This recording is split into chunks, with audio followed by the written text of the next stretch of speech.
All right, we've gotten lots of questions about what the aquaponics is and how it works and what we're growing. So I figure I'd throw this together real quick to just kind of give you an idea of what it's about. So it starts here with the fish, and you can kind of see them in there. And the PVC that you see going in there is called a SLOW, a solids lift overflow. And the way it works is the holes in the bottom act as the intake for this pipe that comes up and out and feeds all the beds. And water is pumped in through the sump tank, and as that water fills up, the water naturally wants to come in and go up this tube here, as you can see, and drain down into the grow beds.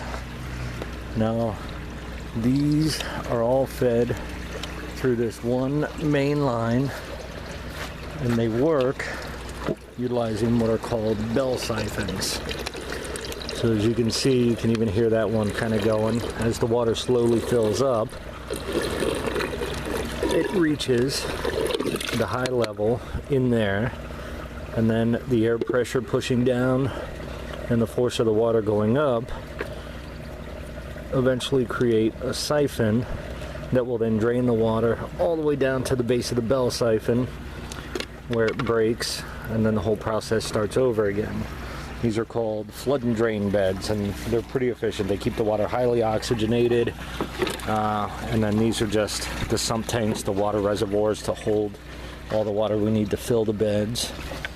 Down here we have some duckweed growing. It needs still, calm water, and it'll double its size approximately every 16 hours.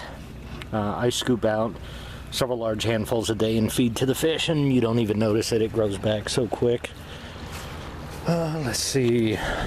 So here we got sweet and spicy basil. We got dragon cayennes, bell peppers, a couple of basils, Thai basil. This is sweet basil. Here you can see a bunch more seedlings popping up, just more sweet basil. There's some dill that doesn't seem to like this bed much. And then tomatoes and romaine, and they're starting to take off.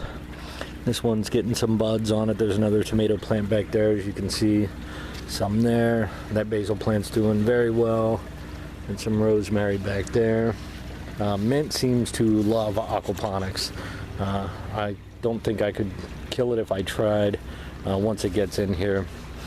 These are pumpkin and watermelon, and here within probably another week or so, those will start to vine out over the edge of the bed, and we'll trail them down the front there, and within a couple of weeks you'll start to see flowers and they'll bud out real quick. Inside we have another dragon cayenne back there. This bed's full of cilantro, and then more basil. Obviously we go through quite a bit of it. And then here you can kind of see, let me see, there we go. There's a couple tomatoes going there, and then more mint back there.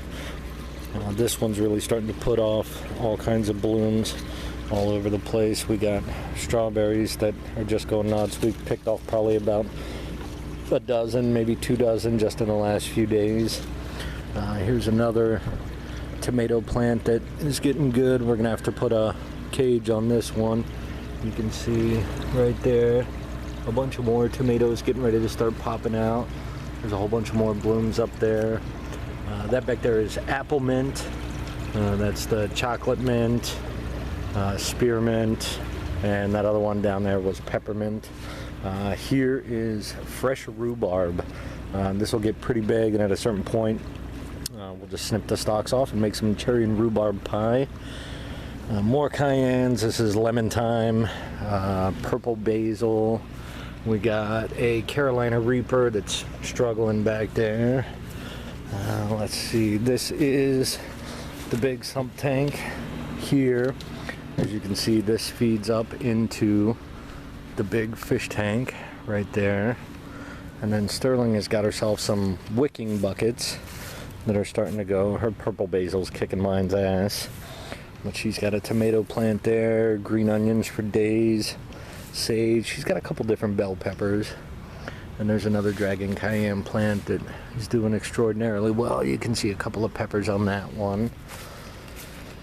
And that's kind of what it is. The fish get fed and their waste is sent down these pipes to the plants, and the plants take them up as nutrients and clean the water for the fish, and it all gets sent back. This is like Pepper Central. So we got Maruga scorpions, Carolina reapers. I got we got one bell pepper that snuck in there, I think. Nope, my bad, those are habaneros. And you can see those are starting to go. Finally starting to get some ghost chilies going. This plant's really got a couple going there. They're just starting, but the growth on these is amazing. It goes so quick in just a couple of days. And then here are some of the bigger ones for perspective. So these are not ready yet. They'll turn red when they're ready. And then she's got a blueberry bush going. We're going to save that through the winter and get it going nice and strong next year.